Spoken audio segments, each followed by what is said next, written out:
Well, as you're aware, New Zealand has a housing affordability crisis that's concentrated in Auckland. We've seen property prices in the last 12 months on a median basis rise by about 14% in the year ending in March. But also land prices in Auckland have gone up by about 90% in the 4 years ending in 2014. So, there's a lot of pressure on housing and on land in Auckland. And one of the theories of what's driving this is that there is unrealistic demand or speculative demand that's driving up these prices. So in an interest rate environment that is low and likely to be low for a long time, it's very cheap for foreign investors to borrow money offshore, or even domestic investors to borrow locally and invest in a market that's going to return 14% or 20% every year. Those are pretty healthy net margins on that basis.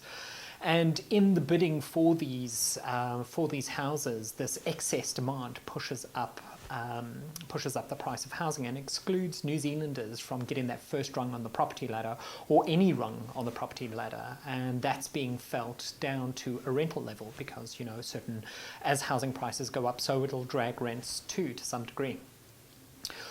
And what's being proposed to cool this is to actually take away those speculative gains, and this is where the taxes come in. So two of the things that have been discussed are a stamp duty, and the other one is a land tax.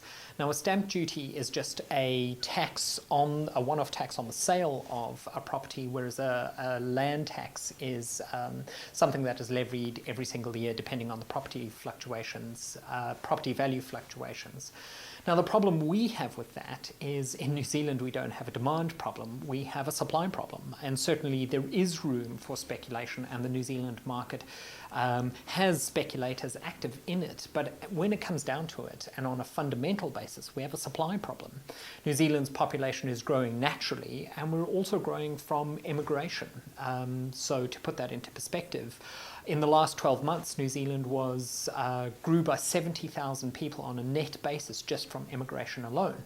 At the same time, we only issued about 27,000 consents for the building of new residential buildings over that period.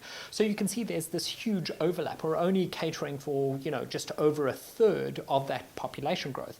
And that's not even taking into effect natural population growth within New Zealand, just, population growing, and also replacement of buildings. We're just not supplying enough houses to meet this natural demand. And when you put a tax on it, it doesn't really matter because you've still got this natural demand driving prices upwards. What we really need to do is free supply. And this is what taxes don't do. Taxes do not build new houses.